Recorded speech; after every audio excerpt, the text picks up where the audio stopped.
What's up, everybody? Welcome to Kinda Funny Games Daily for Wednesday, September 29th, 2021. I'm one of your hosts, Greg Miller, alongside the master of hype, SnowBikeMike.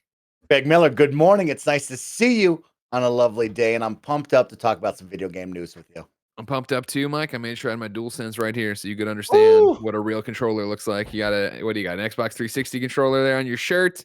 You're digging it. Are we going to do the show that you want to? Yeah, you want to do it like this, Greg? Yeah, we can talk through the mic. Talk through it, all right? Yeah. This is the best invention they've ever put on a controller. You know, You're that a real is son the of a best bitch, thing. all right? Not everybody's like you. One of the three richest kings has microphones left and right, all right? It's a great idea, that controller. We're going to have some fun today, Greg. Let's bring some energy. Let's have a good time. And Kevin's here, too, I think. He's somewhere in the background. Kevin is here as well. Hello, Kevin. How are you?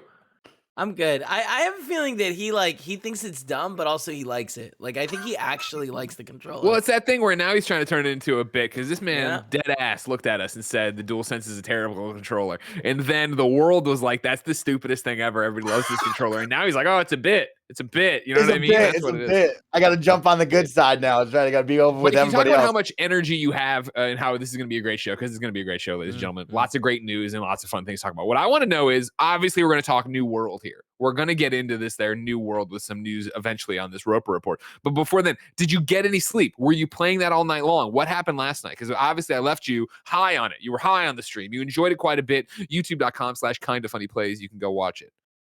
You can go watch it right now. Greg, I was high. And the best part was I went back to it, right? And I sat through a 2.5 hour long server queue just to play it again last night. Damn. And so that's how high I was I was willing to stare at a computer screen for 2.5 hours waiting and jump back in and continue to have fun. Got some quests done. Got up to level 15 by the end of the night. So feeling pretty good. But no, I can't wait to play more with you and the gang. I think this is a really solid MMO that we can get into right now.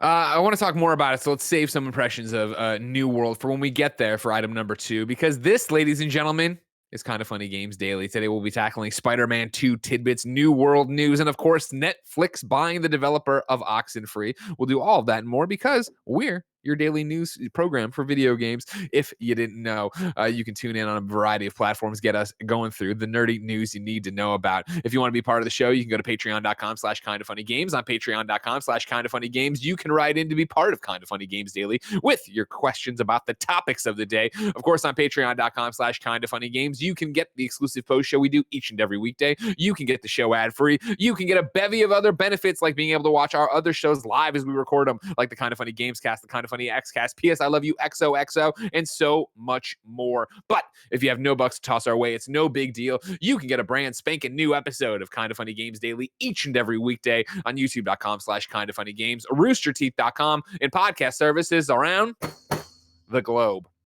If that wasn't enough for you, of course, you can now support us using our Epic Games creator code. That means if you're buying a game on the Epic Games Store, if you're buying V-Bucks on your PlayStation, if you're playing Rocket League on your Switch and you want to get some kind of cool cap, use the creator code Kinda Funny on anything Epic publishes or works with. You can get us a few bucks by not doing anything, and it's great. Of course, housekeeping for you. Ladies and gentlemen, there's a brand new Kinda Funny Gamescast live right now. It is myself, it is Andy, it is Tim, and it is the return of Doki Doki himself, Jared Petty. The Reverend is back, ladies and gentlemen, on the Kinda Funny Gamescast. We go back to the annals of history and find a 2019 episode of the Gamescast where we predicted what games would be like in 2021. It is a trip to see how much we got right and how wrong Andy was all the time. If that's not your speed, of course, there's a new episode of PS I Love You, XOXO up. It's, of course, labeled the Life is Strange Spoilercast for True Colors, but that's honestly the back half of the show. You still get an hour-long PS I Love You before we even get to that game, which you should play, and if you're not going to play, you might as well listen to it because it's a really cool story. Ladies and gentlemen, next week, guess what? Blessing and Andy are taking part in Panda's All-Star Nickvitational, a huge Nickelodeon All-Star Brawl tournament featuring a bunch of big YouTubers and streamers like Ovilee, Most Critikal, Ludwig, and more. It's all to raise money for the charity, the Breast Cancer Research Foundation. And Andy and Blessing need your help. Competitors in the tournament and their community have 1 week to raise money to bid on their favorite character. That's based on the money you donate. Right now, you can go to kindafunny.com/bless and kindafunny.com/Andy to donate so the guys can bid on the character of their choice. And remember that all the money goes to the Breast Cancer Research Foundation. The tournament is happening Tuesday, October 5th at noon Pacific time on twitch.tv/Panda Global. So again, you're going to support charity. You want to do some good stuff. Go to kindafunny.com/bless, kindafunny.com/Andy. I had not read this till we got right here, and now I kind of feel bad of yelling at the top of the document at Blessing to get out of the document. I was like, you're on vacation. Get out of here. Why are you here? I did not realize he was putting charity information in there. So I guess I have to go donate to kindafunny.com/bless after this. Thank you to our Patreon producers, the Kind of Funny Destiny 2 PC Clan, and Blackjack. Today, we're brought to you by Liquid IV, ExpressVPN, and Demon Slayer. But I'll tell you about that later. For now, let's begin the show with what is and forever will be the Roper Report. Time for some news. We have 5 items on the Roper Report. A baker's dozen. Let's start with number 1, SnowBikeMike. Spider-Man 2 will be Return of the Jedi Dark. We are going to IGN.com, where Jared Moore writes. Marvel has said that Insomniac's Spider-Man 2 will present fans with a darker follow-up to its previous 2 installments, comparing the game's tone to The Empire Strikes Back. Speaking on a recent episode of This Week in Marvel podcast, creative vice president and Marvel Entertainment's Bill Roseman gave fans a brief insight into what they can expect from Spider-Man 2. Quote, if the first Spider-Man game was Star Wars, Spider-Man 2 is kind of our Empire, Roseman said. It gets a little darker. Insomniac's first Spidey adventure did well to set fans up with the studio's take on Peter Parker by exploring elements of the character's superhero secret identity and relationships without leaning too far too early into some of Spider-Man's grittier storylines. They also then recap Miles Morales, but you know that great game everybody played. Elsewhere in the interview, Roseman remained relatively tight-lipped when talking about Insomniac's upcoming Wolverine game, which was also showed off in a brief teaser trailer at this year's PlayStation Showcase. Quote, we will eventually reveal when Wolverine is aimed to launch, Roseman said. For more, go back and study those trailers. They are packed with details and Easter eggs, end quote. All well and good about Wolverine. Yeah, we'll hear about that, whatever. SnowBikeMike, how do you feel about a darker Spider-Man 2? You know what, Greg? I'm into it. I mean, this is a awesome studio, an awesome team creating an awesome game. And if they want to get a little dark and grittier with the storyline, I'm into that, right? I'm not actually into I don't really care about a darker or lighter storyline, Greg, because I'm here for the big hero moments, right? Like that's when I read this, I was like, you know what? That's all well and good. I'm here for that epic conclusion, that finale that we saw in Spider-Man 1 or right at the end of Miles that made you cry and how beautiful that was. Like, all that lead up to that moment doesn't really matter to me. I'm here for the big payoff moment, but I'm interested. I mean, Venom, I love Venom, and I want to see something scary. I want to see something mean, and a little gritty is fine with me. First off, everybody, and you're wrong. Not everybody. George Luca, Lanky Dragoon, thank you very much for keeping me honest. I screwed up the Star Wars reference when I introduced it, right? As the article says, Empire Strikes Back Dark. I said Return of the Jedi Dark because, of course, I love Ewoks. What am I going to say? All right. Ewoks are the Egg McMuffins of my life. All right. Let's get them out there. Let's see what they're up to. What are they doing? Kevin, you love a good Ewok? I mean, they're fine. Oh, so disappointing. Heart, you know what I mean? I like when they sing, after murdering people. Yep. Yes, remember that?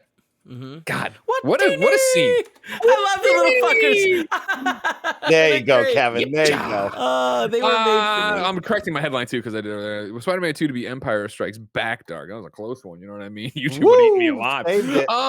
For me, Mike, with this story, obviously, I'm a huge Spider-Man fan. Where do you fall? I forget. Spider-Man, Insomniac, Spider-Man with Miles Morales. Huge. Were you into it? Yeah, loved them. Yeah. This is great. This is a top tier game and gotta play it.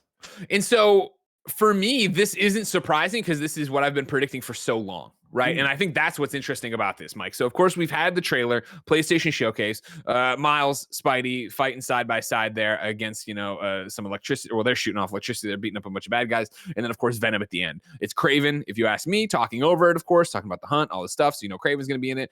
Venom's going to be in it. But I stand by that. I think what we're getting for the storyline is that this game will open with Spider-Man and Miles Morales. And I should say Peter and Spider-Man. Obviously, they're both the Spider-Men. All right, the Spider-Man, Mike. Start off with them fighting Harry.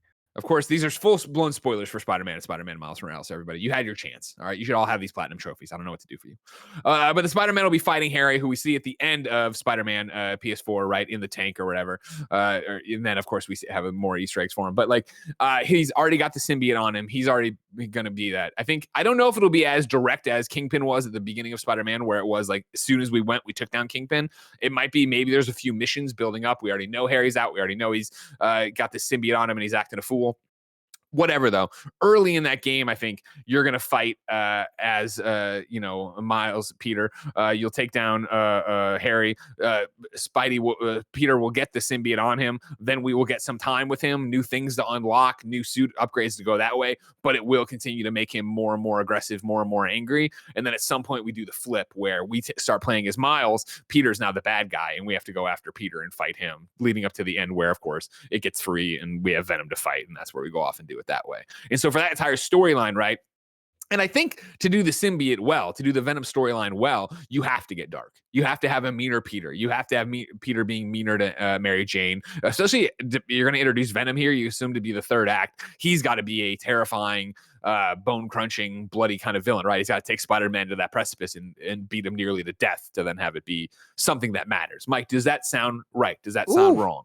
Greg, no, I'm happy that you're alongside me because that sounds great to me. I'm really excited about that. And if that's the way they go, that sounds really, really awesome. I would ask you the question then for me, right? Who's somebody who gets lost in these open world games because you're doing fetch quest to fetch quest. And sometimes the story trickles off and then you got to kind of be reared back into it. Do you worry that you can't hit on that darker tone and really have an impactful story when I'm going after a backpack or chasing a new landmark or fighting the same enemy for the 1000th time in a side quest that doesn't really matter?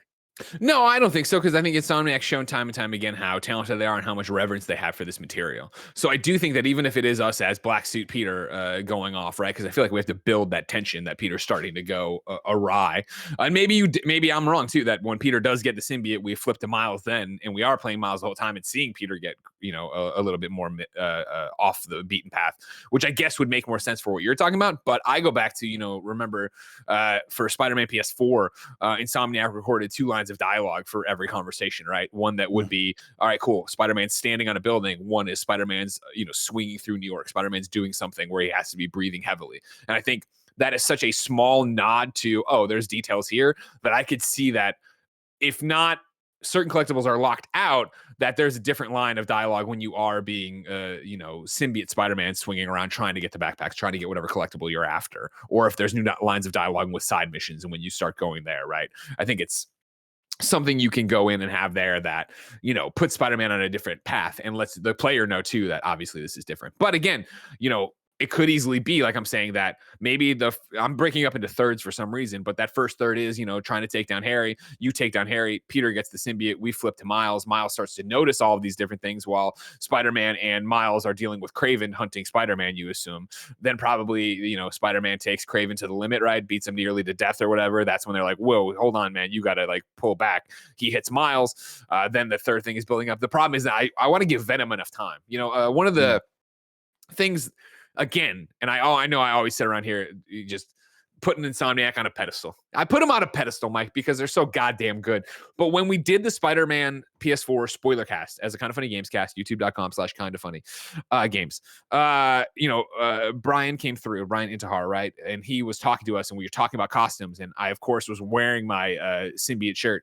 And I was like, where is the black suit? And Brian said, the black suit is so impactful and so powerful that it needs to have its story told the right way. And that doesn't mean just popping it into a game and having it there for you to play for no reason. And so when I say that, and then I start talking to you about how I see it in thirds and yada, yada, yada, Venom's confirmed in the game. And I don't think they would do a Spider-Man 3 movie deal where it's like, so Venom gets introduced really abruptly at the end. We try to build all this shit and then we fight him. I don't know how you put him in there and have what I'm talking about happen, unless maybe it is that first battle is immediately us fighting Harry. Symbiote gets off him, gets onto Pete, and then we play to begin with as Miles, and then Pete. You've got to have this shake up, but you've got to then get him free to then go have Venom come after you. maybe Venom, goes on Kraven this time around. We don't know. It doesn't have to be Eddie Brock. Doesn't have to be that. But long story short, Mike, I can't fucking wait. I can't wait to see what they do. I can't wait to do it. I love the Black Suit Spider-Man storyline. I've obviously, grew up with McFarlane Spider-Man, so I love fucking Venom. Like, I'm totally stoked for this, and I hope it's dark.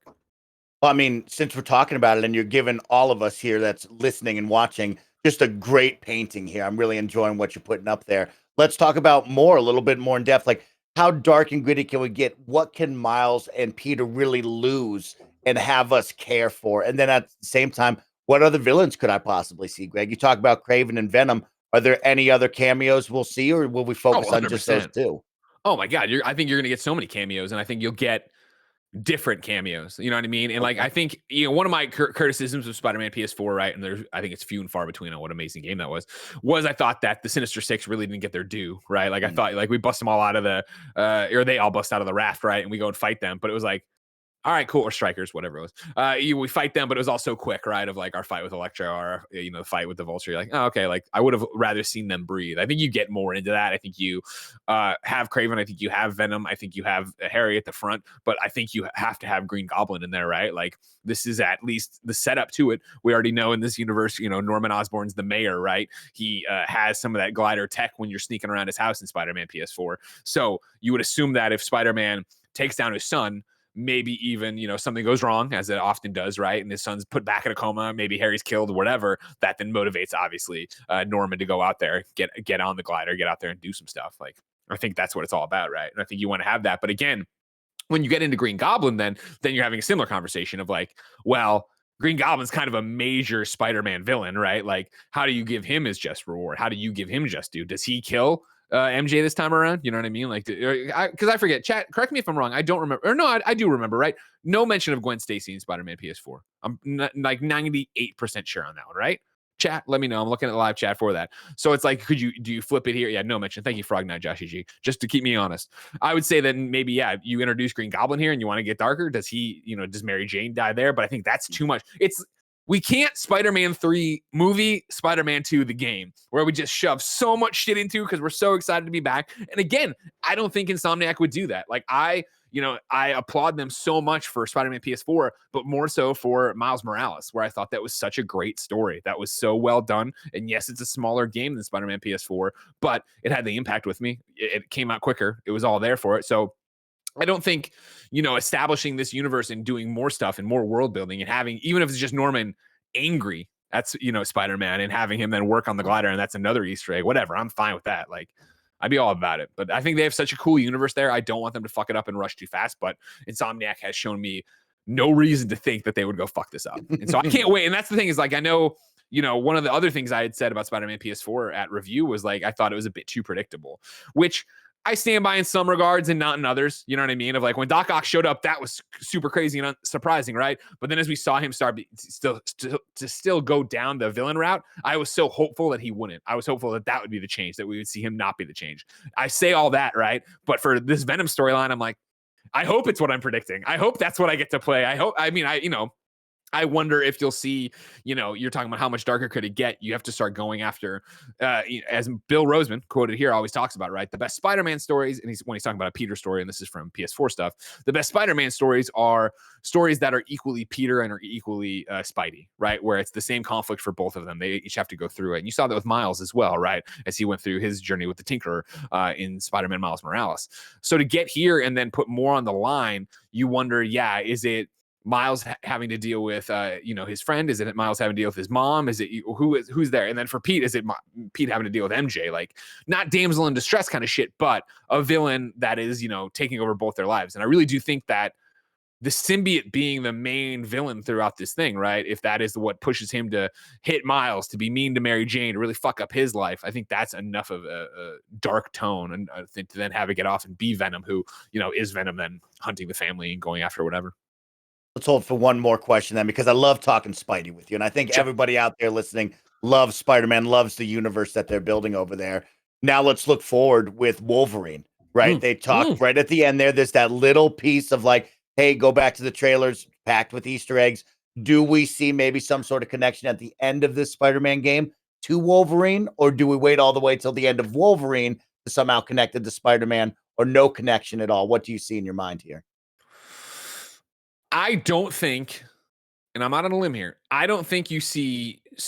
I don't think you see Spider-Man 2 be like, whoa, Wolverine, blah blah blah, Logan. Like, I don't think there's any kind of like even a teaser at the end that is like, I wonder what's happening in Alberta or some shit like that. You know what I mean? Like, no claws, no Wolverine, no a errant mention from Pete. You know what I mean? Of like, oh god, I know a guy who smells that bad when he's like fighting somebody in a bar, or man, he hits as hard as Wolverine, or we find some collectible, right? Yes. That is referencing the fact that mutants exist or whatever. Maybe something to that thing. But I don't think I think it would, if anything, you would go the opposite way where Wolverine's game would finish, right? And he would have a more direct thing to Spider-Man than that other way around that way. Because again, like as soon as you go in and you say, all right, cool. Yeah, because again, like even though it's not clear if they're in the same universe, you know, that PlayStation blog post talking about it had a thing at the end of like, you know, we're excited to do this. We're excited to make our own Spider-Man universe, and now Wolverine. And it was like, wait, are you excited to make your own Spider-Man universe and your same Wolverine universe, or are you excited to make your own Spider-Man universe that now includes Wolverine? There's debate there. I have not seen kindoffunny.com/you're wrong, please. If there's been a statement from Insomniac or Bill or whoever from Marvel Games being like, boom, no, this is the actual fact. And so to drop that even into this next game, like a Wolverine reference, opens up kind of a can of worms there, right? Of like, all right, cool. So are they gonna have to explain mutants all over the fact? Like, what about Professor X? What about this? What about that? Blah blah blah blah blah. And like the dominoes just go, and it's. I think that's too much for Spider-Man to deal with, especially with the fact that there were so many references to, you know, Avengers or just the greater Marvel universe in Spider-Man PS4. Yeah, that's a good one. I could definitely see like a small radio post or TV segment in the background of something about him. I think that would be a fun little Easter egg. But yeah, it'll be interesting to see how they connect these two, if they connect these two at all. That's going to be a lot of fun. But a great studio making some awesome games and some IPs that we really love. And getting to nerd out with you about Spider-Man is awesome, Greg. I loved it. I can't fucking wait, dude. And we get to do so much more of it. Then it's the excitement too of I really hope that they keep this cadence up, that it's like, cool, here's Spider-Man 2, and then in a year and a half, here's another 9-hour tale. And it doesn't have to be Miles. I'm not saying Miles always has to be that secondary thing. You know what I mean? Whatever. Give me a new character you introduced, or give it just be Spider-Man, whatever. Like, I can't wait to get back into that universe. Just talking about it and getting hype about it has been like, man, I got to get back. I had started a new game plus playthrough of Spider-Man Remastered when we got that on PS5.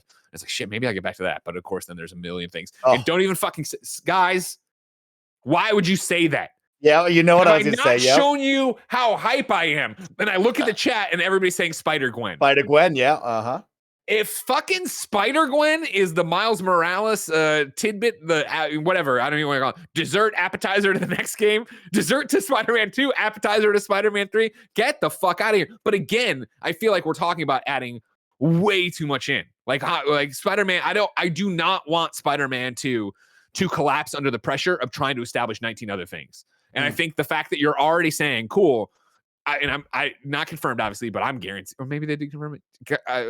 Let me know what the blog post says. Confirmed, I'm saying, if not all but confirmed, that you're playing as both Spider-Man and Miles in this game, right? Like, or God, Peter and Miles. Sorry. It's this thing of like, that's great, but then to like add in another character of Gwen and already have Mary Jane and already have Spider-Man's mom, or God, I'm fucking all of now. Miles' mom, Miles' friend.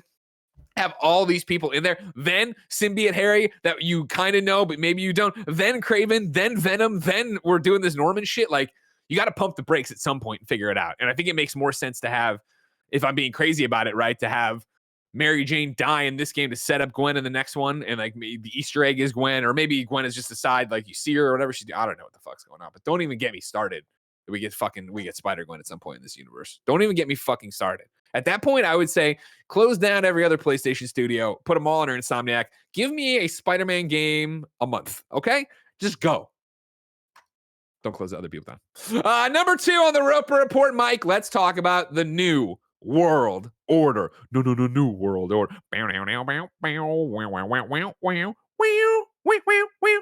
This is an NWO reference from WWE/WCW. I have several New World Order stories here for you, Mikey. Number 1, we talked about that wait time you were in. How long? 2.5 hours? 2 hours? 2.5 hours for me. Good Lord. How long did you play after you got in? Probably about 4. So I got my time's worth. But yeah, I mean, this was peak time, Pacific time, right? Because we're on the NA West server. So I logged on at 5 o'clock, and it took me 2.5 hours to get in. So that's prime time gaming for everybody here on the West Coast after work. And I saw Gary Whitta. He must have been in the queue for 2 to 3 hours. So was Andy. Like right when we logged on, that was probably prime time. I was Everybody in the was coming. thousands and then Yeah. just slowly ticking down. It was bad. Okay, so they're working on those queue times. This is Mhm. Joe Screbble over at IGN.com. Joe Screbbles over at IGN.com. New World was absolutely huge at launch yesterday, to the point where it became very hard to actually play the game. Thankfully, Amazon Games has been working on lowering queue times across the globe to help get new players into the MMO. The developer has been updating the New World forums throughout its first day of release. So far, the EU Central, North American West, North American East, and Australia servers have had additional worlds added, with the aim of offering more of an even spread of players. With the team promising to monitor world congestion, you can likely expect more expansions as time goes on. If you're looking to jump in while the hype is hot, a new fan-run website, New World Status, aims to offer live data for player counts across the world, including numbers of people waiting in the queue for any given in-game world with an estimated average wait time. It's possible that even Amazon was taken by surprise with New World's launch day popularity. It very quickly became Steam's most played game of the year, reaching over 700,000 concurrent players, smashing Valheim's huge record from earlier in 2021. Mike, would this solve it for you? Of course, I joined yesterday. I got to be on autopilot. You told me where to Mhm. go. You told me what to click on. I got into the game and I was playing with you guys, having a great time. After I waited a little bit, but it was like 91, I think, if you look at my Twitter. For this though, if you're talking about, okay, cool, they're jumping in there and they're, working on lowering the things by adding in new worlds. They have additional worlds added. That still fucks it up, right? Because I'm committed to the world I'm on because I want to play with you. That is correct, Greg. So unfortunately for us, right, we picked the heavily populated world, and that's what we're going to have to deal with for the first 2 weeks of, probably being on the back burner in queue times and waiting a while. But what I saw was pretty cool was they're adding these new worlds, and players right now can jump into those so they can start to play and have some fun. And it looks like in 2 weeks from now, they're going to add an opportunity for players to be able to transfer worlds right now. So that's a little bit of a safety net. But the Sure. issue is, Greg, of course, if you join a different world than me, we can't play together. The whole part about an MMO is us playing together and having fun. So these first 2 weeks are really what matter for players to have, a good time together. But it's awesome to know that there's a little safety net back there. If we were to join today and we saw those high queue times and we went to a low server, at least we know we could transfer over. That's a cool opportunity. Are you super bugged by it? Like, I mean, obviously, I No. think it's going to get better day by day, right? Like, I jumped in, had a great time with you yesterday, the heat of the moment, as they talk about here, right? If you want to hit while the hype is hot. However, I'm already working on a different game for review now, which means that I'm not going back to this game anytime soon. And I imagine there's going to be a lot of people like that were looky-loos that aren't going to come and congest everything. No, for me, I think Gary Whitta spoke on it really well yesterday. Like, this is to be expected with the MMOs and this genre. This is normally what happens with an always online type situation. And, I've come to understand it. I've come to work around it, right?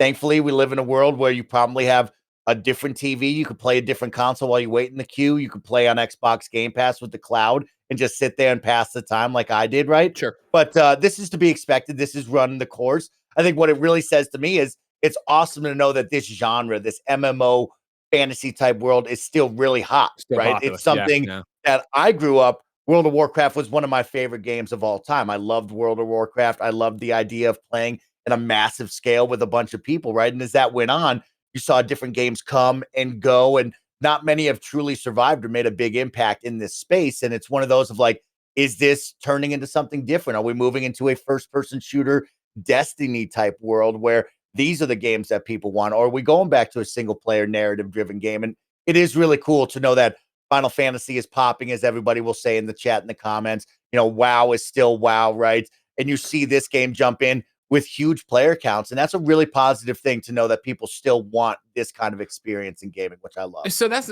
bring me there. We talked about, you obviously waiting in line to play. You playing on stream yesterday, youtube.com/kindoffunnyplays. Go catch the archive of Kevin, you, Andy, Nick, and then me coming in to play this game, right?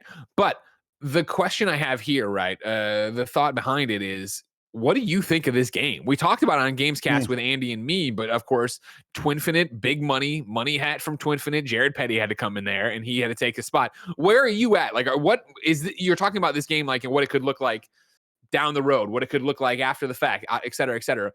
where are you? Are you having fun? Why are you having fun? Do you see it being successful long term? Yeah, right now I'm kind of split. I'm having fun, and that's where I want to put it right now. I am truly having a good time with this because it's that new car smell. It's that new game where you're exploring and seeing new things. And I've loved what they've done with the combat and the gameplay. I'm really enjoying the real-time hack and slash combat with the dodge and the Sure. block and the slash, and then having the 3 abilities instead of getting lost at a World of Warcraft where you have all your abilities tied to button presses, one through your equal sign. And there's just so much to manage, right? I think a lot of people love that real time. It feels like you're actually doing something instead of just pressing buttons over and over again. And that goes a long way for players of this generation. So I like what they've done with the combat. I love that it's so fluid, right? You get to Sure. create one player, and that player can do a multitude of things. I think back in the day for WoW, you got so pigeonholed into one or the other, right? You're either the tank or you're the ranged hunter or you're the druid, right? And you had to make that tough decision of what role you want to play. I love here, it's like, hey, you can grab any weapon, you can level up that weapon, you can fit into its sit and roll, and you can switch it on a dime if you want to. And that goes a long way for me, along with a lot of free respecs, which is really, really nice, right? You and I, Greg, the biggest problem I always have in these games is where do I put my points? Where do I put these talent skills? And I stress and I worry. And then I go read a forum and I read this. And then I figure out I did it all wrong and I hate my life and I never want to play again. And so it's a big deal when you have like, hey, get up to level 20 or 25 and you can respec all of that for free and nothing will be bad. And like, that's a really good player positive thing. On the flip side, Greg, the one thing that like I'm still 50-50 on, of course, is the world, right? I think what makes WoW so special is Azeroth and all of the themes and all of the characters and the different kind of creatures you see here right now. It is a very beautiful world. It's a different kind of look to it, right? But you're also just in a generic fantasy setting. You just have generic human NPCs running around. You're fighting pretty generic monsters from undead to a little bit of wyverns, right? There's not that cool fantasy moment of like, oh, there's a Tauren or there's a night elf. Hey, look at this crazy bear that I'm fighting. Like, that's what makes WoW so special and still so prevalent to this day. So the setting for me, I think, will be a little interesting 20 to 40 hours down the road of like, am I still into this world? Does it still matter to me? As that really had its grips on me. And the final part is end game content, Greg. You and I both know coming from Division, the end game content will dictate how much I put in. Right now, we still are early, right? We're leveling, we're getting those dings, we're feeling good every time we do something. But it is the still generic fetch quest, like Gary would explained yesterday, of like, go here, kill 10 things, come back to me. Go there, collect 7 different magpies, come back to me. And so we'll see the end game content from raids to dungeons, how cool those are. What are the different bosses? How do they look? How do they fight? And is that engaging? But as of right now, you got me for at least a week to 2 weeks until the big holiday rush comes out. I think they fit in this perfect zone right now where WoW is WoW. People are getting tired. There's a searching situation going on with Blizzard, and there will still always be that player base.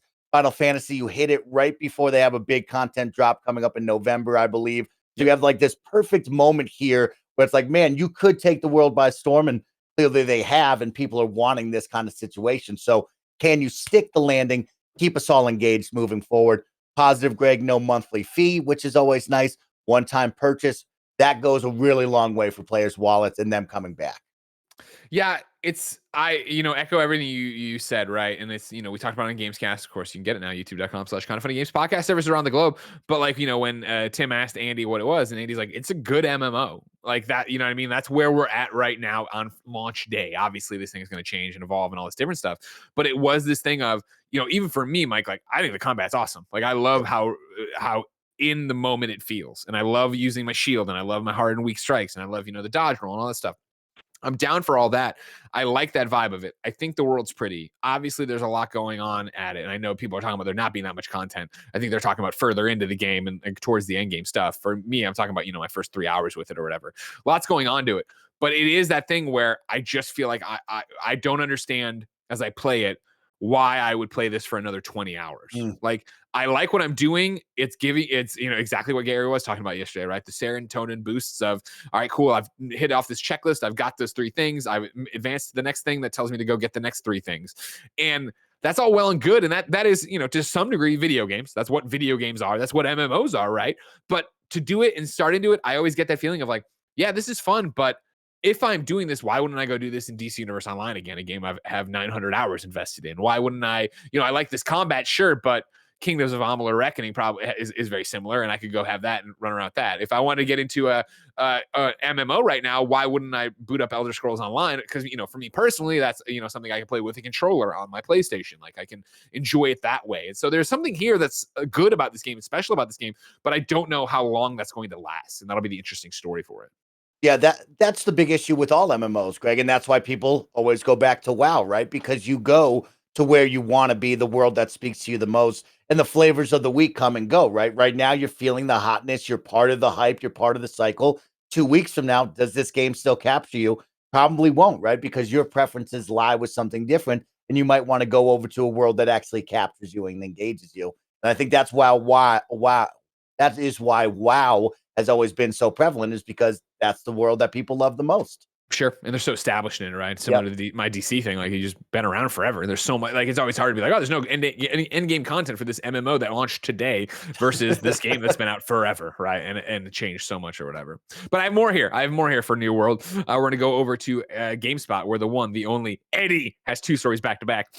First off, New World isn't coming to consoles yet. Amazon's recently released MMO New World is performing extremely well right now, prompting some to ask the developers if the PC game might come to console at some point. Posting on Twitter, the studio said fans hoping to play New World on console are going to have to wait, if it ever happens at all. Quote, New World will be playable only on PC for the foreseeable future, the studio said. The developer used the same response to numerous people on Twitter who asked if New World would come to console. Additionally, the studio addressed controller compatibility. There is no native controller support in the works for New World, but the studio said people can use the Steam controller if they want that kind of control experience. Quote, there is no native controller support currently planned for New World. We do, however, encourage you to try the Steam controller support if you wish to play with a controller, the team said. PC MMOs making the jump to console is not unprecedented, as games like The Elder Scrolls Online, DC Universe Online, and Final Fantasy XIV all came to console. Very offensive thing to say there. Of course, DC Universe Online came to both day one. This isn't this is not something that came later, all right? Elder Scrolls came later. Final Fantasy, honestly, don't remember.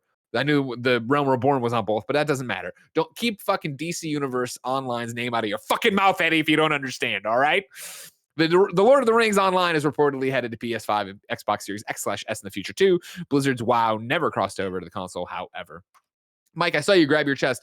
This was my thing. I was, we were talking about it. I was excited for it, not even to stream with you guys, just to try a new game, new world. Let's see what's up. And I Googled controller support, and they were like, nah. And I was like, fuck. And then playing the game, I'm like, this would feel so good on a controller. It would feel so good on a controller. And I actually made that face, Greg. I got to go on a side tangent really quick. I always talk smack about the DualSense. I actually take it all back. You know what the worst controller is? It's the Steam controller. That is, honest to God, the worst controller I've ever held and played with in my life. So you know what? PlayStation fans out there, you get a 1-up. You're over the Steam controller, so you got to love it. But back to the topic. Yeah, Greg, a lot of games have crossed over on the console and done an incredible job over in that ecosystem with controller support. You brought up Elder Scrolls Online. You brought up DC Universe, Neverwinter. There's so many good games over on the console side that have spoken to a new audience and have brought them into these MMOs. I've talked about my lineage with this kind of game genre and how bad I wanted WoW to come to console, right? I had WoW on PC, but I was always on my Xbox, and I dreamt of the day that WoW would come to console and would be able to play this incredible world with new and exciting friends on a new platform. And it just never happened, right? Yeah. And so to see this right now, it is sad, because you're right, Greg. There is a multitude of reasons why this could be so great on console, right? The controller with the real-time combat would fit well, just like Elder Scrolls does. It has a minimal setting when it comes to spells and casting. So really, you only have 3 buttons of spells at this time. It would be perfect to go right onto the face buttons with no issues at all. It's understandable. Of course, you want to nail the PC launch. That is where this MMO market is. You launch on PC, and then we go over to console. But right now, it would be a perfect fit. So we'll see if they do. It's always sad to see these hot games come over to PC when you're on console and you can't play them due to kind of just the MMO structure of how it's always been. It's so just weird. It's just not the controller. Like, just controller support. Toss the console part out. Like, I thought for sure this would launch with controller support. Let alone, I mean, you have Amazon Luna, right? Like, you're selling me an Amazon controller. Why wouldn't you put it over here? And I realized New World good point. Steam. Yeah, good point with the Amazon Luna controller. Odd one is right, but we'll see. I hope for controller support first for you. How about that, Greg? That's what I hope for right now. That's what I want. That's all I need. That's, you know what I mean? I'm getting my Steam Deck. Does that not help? Come on. Throw me a bone here, New World. And then your final New World story of the New World Order comes again from Eddie over at GameSpot, who says there's no Bezos or Amazon names in this game. Amazon's new MMO New World launched this week, and the game is off to a very good start. Players have now discovered that there are some character names that are not allowed, and they aren't just the regular offensive and obscene names you might expect to be blocked. It appears that New World players are forbidden from putting Bezos or Amazon in their character names. PC Gamer attempted to create a character named Jeff Bezos' wallet and unionize Amazon, but they were blocked. The site reports that any mention of Bezos and Amazon in a player name is not allowed, and this includes variations like Jeff B and Bezos, where the O is a 0, among others. It's not that these names were already taken either, as the game tells you, quote, this name is in use when you try to create a character with a name already chosen by someone else. Some creative players are getting around these limitations, however, as PC Gamer discovered that someone created a character named Beth Bezos, someone else named a character Jeffrey Bezos, all one word with some different spellings in there, and the character model is even seemingly based on the business executive.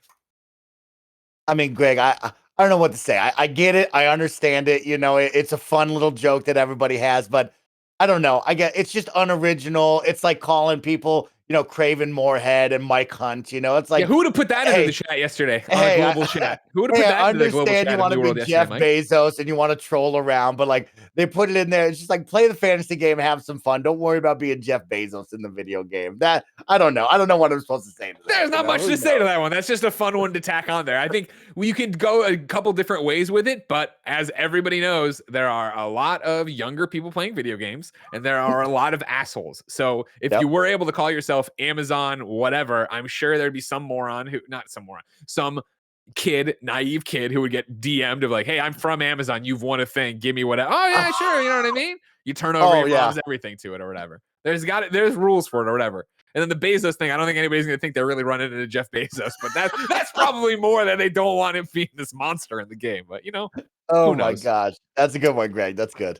You know what I do know, Mike, that one of the best values in gaming is patreon.com/kindoffunnygames. Over on patreon.com/kindoffunnygames, you can write in to be part of the show. You can get the shows with the post shows we do each and every weekday. You can get early access to the Gamescast and so much more. But right now, you can get this episode of Kind of Funny Games daily ad-free. But you're not on patreon.com/kindoffunnygames. So here is a word from our sponsors.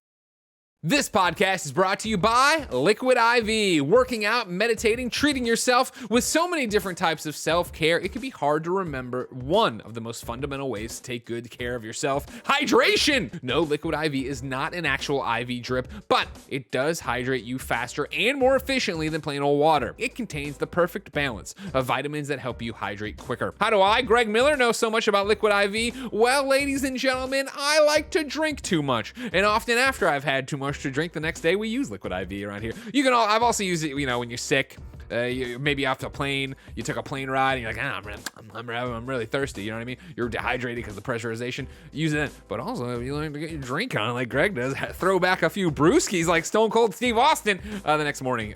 Liquid IV does help. I mix it with my water quite a bit. Grab your favorite Liquid IV flavors nationwide at Walmart, or you can get 25% off when you go to liquidiv.com and use the code KFGD at checkout.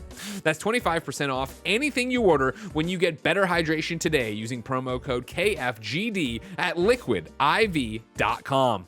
Our next sponsor, why it's ExpressVPN. Going online without ExpressVPN is like leaving your dog with the nearest stranger while you run into the store. I would never do that to Portillo. Most of the time, it's probably fine, but you never know. What if they're a serial dog napper? Well, every time you connect to an unencrypted network, like a cafe or a hotel, your online data is not secured. Any hacker on the same network can gain access to and steal your personal data. It would take a hacker with a supercomputer over 1 billion years to get past ExpressVPN's encryption. Ladies and gentlemen, I know it's been easy because, of course, ExpressVPN has been a sponsor of Kind of Funny for quite some time, a long time, and the only Cool Greg has used it quite a bit. All the internet surfing he does, all the different shows he's watching, all the different things he's streaming. Secure your online data today by visiting expressvpn.com/games. That's EXPRESSVPN.com/games, and you can get an extra 3 months months free. expressvpn.com/games. And our final sponsor of the day, Demon Slayer. It's time to become the blade that destroys demons in Demon Slayer. Kimetsu no Yaiba, the Hinokami Chronicles, launching October 15th on PS5, PS4, Xbox, and Steam. Tanjiro comes home to find his family murdered and his sister transformed into a demon. Well, that sucks. Understandably, my boy Tanjiro is devastated by this and decides to become a demon slayer to restore his sister's humanity and seek revenge on the demon that slaughtered his family. Based on the anime Demon Slayer, the game's adventure mode lets you relive your favorite memorable moments and thrilling battles. Then there's a versus mode where you can choose any combination of 2 characters to face off. With exhilarating gameplay and a whole bunch of skills and characters from the anime, rise up to become the strongest of the Demon Slayers. Pre-order Demon Slayer and unlock 2 bonus characters and get early access to the game. To pre-order, just click the link in the description. Number 3 on the Roper Report, ladies and gentlemen, Netflix has bought Night School, the developers of Oxenfree, ladies and gentlemen. Night School put up a letter, I think they call it, written by the one, the only Sean Krankel, head of the studio. As of today, Night School is joining the Netflix team.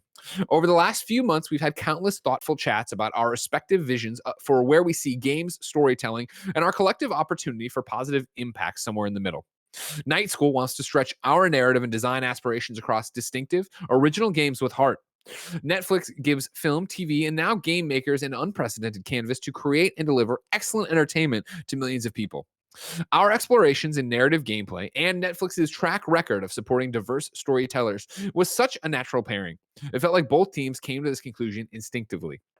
Of course, it's a surreal it is a surreal honor to be, Halloween on the brain, the first game studio to join Netflix. Not only do we get to keep doing what we do, how we like to do it, but we get a front row seat on the biggest entertainment platform in the world. The Netflix team has shown the utmost care for protecting our studio culture and creative vision. We'll keep making Oxenfree too. We'll keep cooking up new game worlds. For now, there's a kaleidoscope of butterflies in our team's collective stomachs. Apparently, that's what you call a group of butterflies. Oh, interesting. Okay. Because we truly believe we've got a chance to positively impact the way people discover, play, and share story games with each other. Let's go. Mike, Netflix buys Night School. How do you feel about it? It's acquisition season, as everybody out in the video games world has been saying. It's acquisition season. No, this is really cool, Greg. This is really awesome to see a very talented team who has created some really fun story-driven games, right? I think of After Party is one of my favorite games that they've created over there. And for them to be supported like this and going onto a main stage with Netflix, there's a lot of positives here, right? Netflix is one of the biggest entertainment hubs on the planet. 200 million subscribers over there, Greg. That is a lot of eyes. And you see them start to head into gaming, and what kind of impact will we see with Netflix heading into gaming? What can they do in this space? And it's fun to think about, right? You and I, we've played cloud games with Xbox and they've done a really good job with touch controls, but now we know phones have elevated so much where you can just Bluetooth a controller in. And I'm sure out of the 200 million subscribers they have, probably 50 or 100 of them have controllers, right? You have to think a lot of people. So it is really exciting to see. I know that they have games already available now in certain areas, but they're kind of more mobile style games. Yeah, so their I'm mobile really app excited has to been see doing that. Yeah. what this is going to be doing. I think this is a very great thing. We've seen it with the team over at Double Fine with Xbox and how Microsoft was able to back them and allow them to create even more. You got to think now with this team is going to have a lot of backing from Netflix to be able to create awesome games.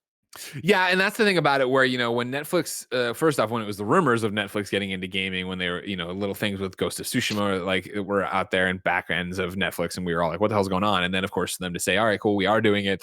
The Netflix mobile app is being additioned with some mobile games that are in Spain, Italy just got announced yesterday or whatever. Like, it was that idea of like, all right, cool, what are you doing? And what kind of games are you going to be putting in? And, will anybody ever care about this?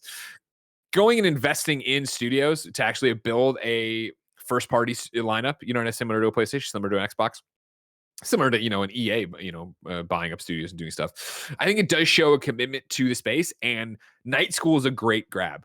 Like, especially for what they're talking about here. If you haven't played Oxenfree, Oxenfree is a narrative driven, walk around, excellent voice acting. Your choices matter. You get to a bunch of different endings. It's exploratory. It's a little bit of puzzles here and there. It's awesome. And it always felt when you were playing it like you were playing a Netflix show, like you were playing a Stranger's Thing, right? You are these high school kids who are going to an island to party a bit, and you get to play around with that. I think taking the printer just started up. Jesus Christ. I was like, what the fuck? Taking that kind of game, right? And dropping it into a platform not like Netflix. And granted, again, I'm getting ahead of myself here. We're talking about these kind of games.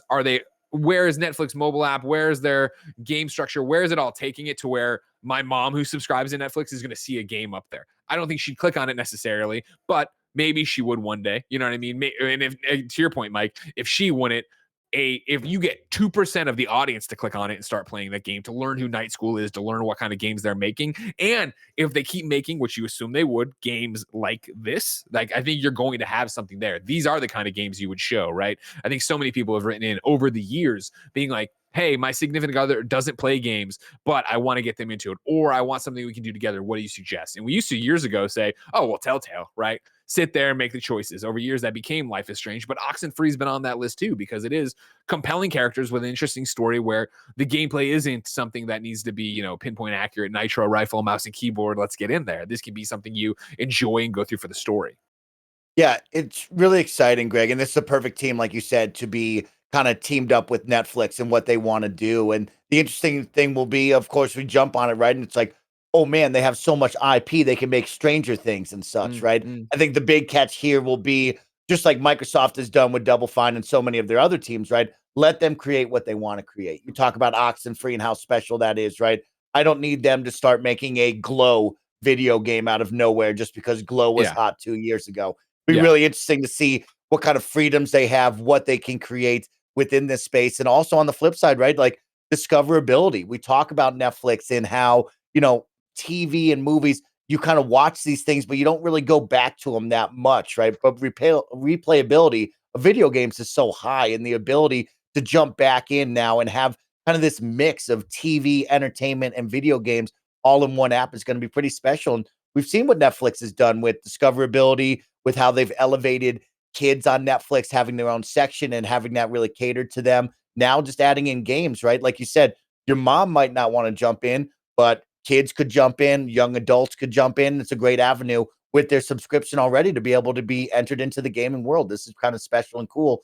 And it'll be interesting to see who follows suit. Does anybody follow suit? Will Hulu do something like this? Could we see Disney and Disney Plus ever do something like this? It will be really interesting to see now that Netflix does it. Can they do it right? And will others buy into this as well? And I think it's interesting too with Night School coming on. Who's the next studio Netflix grabs, right? What are they going to continue as they build this roster of people, or are they? Where do you just start small with this one thing? And then I know the chat went through of like somebody went through and was don't fuck this up, Netflix.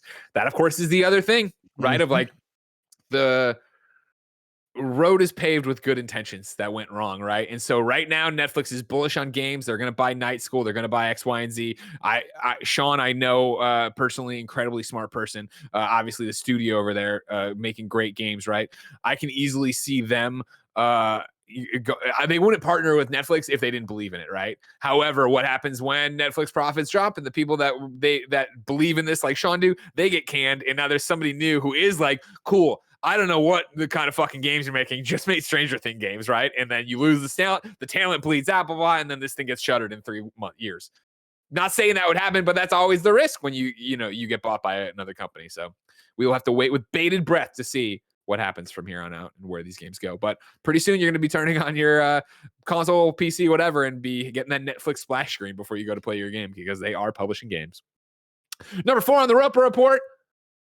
Mike, we couldn't have you on here and not talk Halo. We have some Halo PC concerns and comments. This is again Eddie from GameSpot.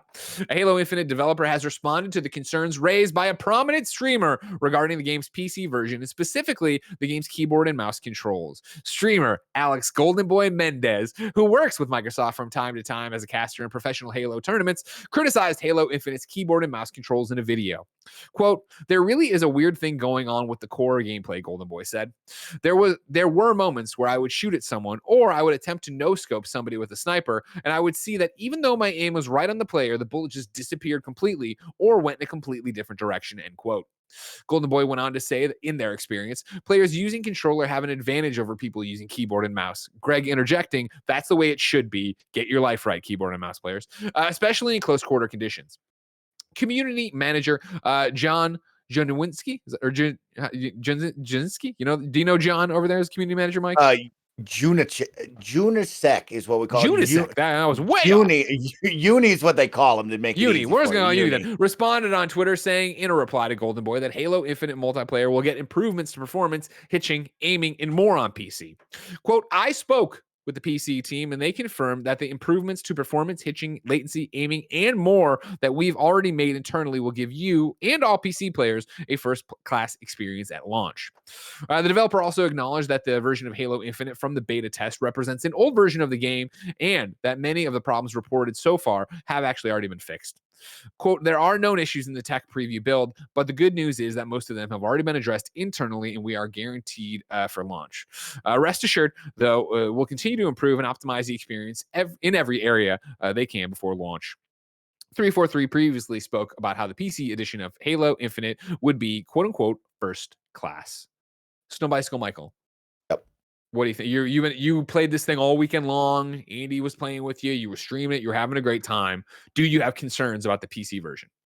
Yeah, it's interesting, Greg, because we played it all weekend long. We've been following it, of course, over on the Kind of Funny Xcast since the beginning, right? And they're tailoring this to all of the ecosystem here on Xbox, and PC is a major piece of that. And it's wild to see Golden Boy bring this up, and so many people in the live chat right now over on Twitch, and I'm sure in the comments, because after day one, Greg, I actually stopped playing on my mouse and keyboard and went back to controller because it didn't feel right after playing so much Apex, Call of Duty Warzone, and everything else in between on mouse and keyboard, and really elevating that. When I jumped into this recent flight, something fell off. It didn't feel as smooth. Things weren't connecting, and I couldn't put my thumb on it, just like Golden Boy, right? I couldn't figure out what was that one thing missing, and it just didn't feel right to the point where I just grabbed my controller and put down the mouse and keyboard for the rest of the weekend, which is too bad because I really enjoyed it. But you can see this team and their approach, right? They know that they're making a game for PC first as well. They're putting all of their backing behind it. And, they're going to address all these issues. That's why you do these flight previews, is to hear about the bugs, to hear from the community of what's good, what's bad, and go back to the drawing board and fix it. And I think for them, they've done a really good job of being open and honest, and also coming out early, right? We've already had 2 flights. We're going to be on flight number 3 here this weekend. And it's given them a lot of time to optimize this game and work around the different structures from Xbox One consoles to the Series consoles to control or to PC with mouse and keyboard, and of course the cloud. So a lot going on here, but awesome to see Golden Boy speak up and talk about it. I know a lot of people have, and great to see the team back at 343 address it. Kind of fucked up. He did and you didn't, huh, Mike? You know what? I'm also one of those sellout. jabronis who jump right back onto my controller and just say, "Hey, F mouse and keyboard," because I don't give play. I don't care. I don't got time to make a video about this. Exactly. I don't care. Doesn't feel right. Guess what? I'm going back home because that's where it feels the best. I gotta frag out. I gotta get out there and do it. Fifth and final on the Roper Report, ladies and gentlemen. I got a super Monkey Ball review roundup for you. We are running late on time, so I'll give you the highlights here. Metacritic has it at a 79 right now. GameSpot gave it an 8. The Sixth Access gave it a 7. IGN gave it a 6. I'll give you, we'll go right down the middle, and I'll go to 6 Access, where Dominic L's report read in summary, obviously. Super Monkey Ball Banana Mania is a solid, unglamorous return to the series' greatest moments. We've been steering monkeys and balls across increasingly difficult landscapes for 20 years now. And while Banana Mania doesn't return the series to its hallowed position of old, I don't want to stop quite yet. There you go. If you're a Monkey Ball person, it sounds like you're getting more Monkey Ball. Were you ever a Monkey Ball person? Were you ever about this, Mike? What the hell is Super Monkey Ball, Greg? I've never heard of it, never played it. Fair enough. Mike, if I wanted to find games that were out in the mom and grop shops today that you have heard of, where would I go? Greg, you would go to the official list of upcoming software across each and every platform as listed by the Kind of Funny Games daily show hosts each and every weekday. Yeah. They got a Monkey Ball tie-in over there on that Fall Guys. You still playing Fall Guys ever? I still go back and dominate Fall Guys whenever, but I mean, Sure. I'm not rocking a monkey ball costume. I have a unicorn, and everybody knows it. You know what I mean? That's all I Fair do. enough. Out today, Centipede Recharge is on PlayStation all around, Xbox all around, Switch and PC. Skeletal Avenger is on Xbox all around. A Juggler's Tale is on PS4, Xbox One, Switch and PC. Creepy Tales is on Xbox One. Drone Ridge is on Switch. Meteoroids 3D is on Switch. DAP is on PC. Math Classroom Challenge is on Switch. Madness Project Nexus is on PC, and Guardians of Helor is on Steam. New dates for you. Sheepo releases October 20th for Switch, PlayStation, and Xbox. Now, some deals of the day. We're going to go to VGC where Andy Robinson has a UK deal for our UK lad friends. Oi, governor! UK game retailer has announced a new promotion which lets customers trade in their existing console to get an Xbox Series S and FIFA 22 for £84.99 or £84, 85 pounds, which is around 85 pounds. The price offered by the retailer depends on the console that's traded in. For example, if players or customers exchange a Nintendo Switch, they'll get a Series S and FIFA 22 for £85, whereas an Xbox One X carries a trade-in price of £120. The promotion will start on Friday, October 1st and last until Sunday, October 10th, and is only available in retail stores. A game reward account is required for the deal, which customers can sign up for free. There's your upgrade path, Mike. You ready? That's a pretty rocking deal right there. I mean, it's funny you brought up this last week on the XCast. We brought up Gary and all of his old Xboxes, and GameStop was doing a crazy deal where if he turned in his Xbox One X, they would give him $250 cash money. It's like, that's insane right now. So go take advantage of the deal if you want to go upgrade. Now's the time. On top of that, I got PlayStation Plus games for October with you. PlayStation 5 multiplayer shooter Hell Let Loose, Golf Sim PGA Tour 2K21, and one-on-one fighter Mortal Kombat X join PlayStation Plus lineup on Tuesday, October 5th, and will be available until Monday, November 1st. If that wasn't enough for you, there is a sale going on. Nintendo Switch owners need some adventure in your life and your game library. Today's your lucky day because the creators of 10 beloved indie adventures have banded together to discount their games by 15% to 76% in the point-and-click sale on Nintendo Switch running through October 6th. You can get Unavowed for 15% off. Sam and Max Save the World for 20% off. The Longing for 25% off. Guard Duty for 50% off. Hero U Rogue to Redemption for 50% off. Nelly Coodalot, The Foul Fleet for 50% off. Thimbleweed Park for 60% off. Gibeus, A Cthulhu Adventure for 70% off. Lair of the Clockwork God for 75% off. And Jenny LeClue Detective U for 76% off. What a fucking deal. Go get some of those. Point and click, Mike, you know?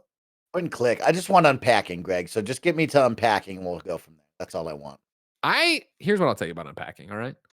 That's the one we played on the stream, right? The Amazon stream not too long ago. No, that was Moving Out. You know, I love Moving Out. Yep. That was my first time playing Moving Out, Mike. And I'll tell you, I've thought a lot about Moving Out since then. Woo! Yes, Greg. I love that. Was a lot of fun. I don't know why I slept so long on that because that was a game I think we did in one of the showcases or whatever, and I never got to it, whatever. And I was like, I'll get to it eventually, and I never did. And then I played it with you on the Amazon Luna Couch Co-op stream. I was like, holy shit, that was fun. I think about it often, Mike. Good, Greg. Well, when we're back in the studio all together, we'll play it again. It will be a lot of fun. Let's platinum it, you and me. Deal. It's time to squad up, ladies and gentlemen. This is where one of you writes into patreon.com/kindoffunnygames, where, of course, you can go to get the show ad-free with the post show we're about to do, and, of course, get all sorts of crazy access for other shows. Today, Jordan Lee Rowan needs help on PlayStation 5. Jordan's PSN name is LikeARowanStone. That's all one word, LikeARowan Stone. Just looking to get some kind of funny best friends on the friends list. Maybe invade some death loop runs, trophy compare, just feel closer to the kind of funny community. I'm a new father, so my gaming is very sporadic, so playing together might be tough, but I will do my best. Love you all. LikeARowanStone. LikeARowanStone, congratulations on becoming a father. I will know if that is like soon. Or maybe never. We'll see what happens. You know what I mean? Maybe this baby never leaves Jen. We're not sure. It seems like he doesn't even want to make any moves. He seems like he's just chilling in there. We got another appointment today. We'll see. But if you want to go play games or just look at trophies, LikeARowanStone, ladies and gentlemen, over there. Mike, we asked people watching live on twitch.tv/kindoffunnygames to go to kindoffunny.com/you're-wrong and tell us what we screw up as we screw it up so we can set the record straight for everybody watching later on youtube.com/kindoffunnygames, roosterteeth.com, and podcast services around the globe. Hard to find writes in and says, because you were talking shit about the DualSense, of course, is Mike not on his third Elite controller? How can he say those things about the DualSense? I'm on my fourth Elite controller. Yes, the Elite controller has a really bad time with the shoulder buttons. Very big issue. A lot of people have traded it in. A lot of people have sent it back on warranty. I have gone through 4 Elite controllers, unfortunately, and they have all been dealt with the R1 or R2, or R1 or L1 button, the shoulder buttons up there, and it's unfortunate. But yeah, I mean, you know me, I'm an Xbox guy. People, come on now. Yeah, but you can be an Xbox guy. You can admit something that this Well, controller is great. You can admit this is better controller is than great. this is better than the DualShocks. How about that? This is the best I'll take- PlayStation controller they've ever created. I'm very proud of them. I'm really happy with it. And guess what, everybody out there? It's better than the Steam controller.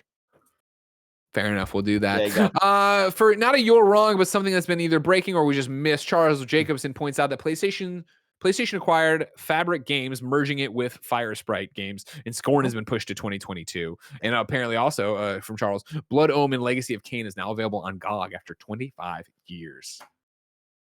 Ladies and gentlemen, that's another episode of Kind of Funny Games Daily in the books. Tomorrow, you're going to be blessed with the one, the only, Timur Hussein, as he hosts alongside Tim for a Tim Tam Thursday. Then me and Janet Garcia are here to close out your week tomorrow, or on Friday. You know what I mean? Tomorrow for that or whatever. If you are watching live on Twitch right now, it's time, ladies and gentlemen. Metal Gear Solid 3. The journey continues. How hype are you, Mike? So excited, Greg. You know, I was in a clubhouse yesterday with Aaron Greenberg, Jeff Keighley, and Steve Saylor, and they asked me what I've been playing, and I brought up Metal Gear and how important this is, how special it is, and they were laughing because they said they had seen myself and the Kind of Funny team experiencing in this, and so I'm really excited to see where we go. You know, could this all be a dream? Could it be made up? Maybe it's in a VR simulation. I don't know. We'll find out later today. If that's not enough for you, ladies and gentlemen, and maybe you're driving a car right now or cooking some dinner, you can catch that stream, of course, on our newest YouTube channel, youtube.com/kindoffunnyplays, where all of our archives go live. If you want even more Kind of Funny than that, check out kindoffunny.com/Will Wright. I got to interview the creator of The Sims and SimCity, Will Wright, for his new game Proxy. And I'm proud of that, and I would like people to see it. Of course, if you want to be proud of us, I don't know, that's a bad transition, but I'm tired. You can go to patreon.com/kindoffunnygames right in to be part of the show. Get the show ad free, and of course, get the post show we are about to record. So we got to do that. Then Mike's going to stream some Metal Gear. So until next time, it's been our pleasure to serve you.